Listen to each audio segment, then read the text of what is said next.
City লিংকে কিভাবে payment দিবেন বিকাশে তার ভিডিও করা হচ্ছে। এখন পেমেন্ট করার জন্য অবশ্যই পেমেন্ট অপশন দিতে হবে বিকাশ থেকে।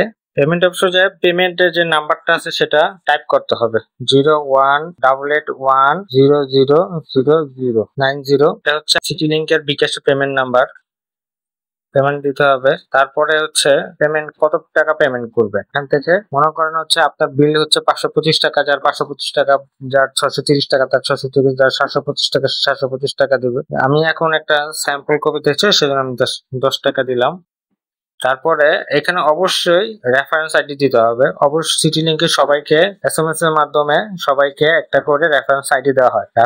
রেফারেন্স আইডি না দিলে আপনার যে আইডিটা আছে যেমন ডিবিজি রহিম, ডিবিজি করিম বা ডিবিজি রাকিব, ডিবিএম রাকিব, এগুলাতে পেমেন্ট হবে না। অবশ্যই সবার 4 সংখ্যার একটা রেফারেন্স আইডি দেওয়া থাকে। যেমন আমার রেফারেন্স আইডি হচ্ছে 2525 বা কারো আছে 2321, ঠিক আছে? অবশ্য 2525, আমারটা রেফারেন্স হচ্ছে 2525 দিয়ে তারপর হচ্ছে এখানে পিন কোড দিতে হবে। পিন কোড দিয়ে নেক্সট ক্লিক করে এবং ট্যাপ দিলে অবশ্যই পেমেন্ট হয়ে যাবে। তাহলে আর সিটি লিংকে কষ্ট করে কল সেন্টারে ফোন করে বলা লাগবে না যে পেমেন্ট হয়ে গেছে। ধন্যবাদ।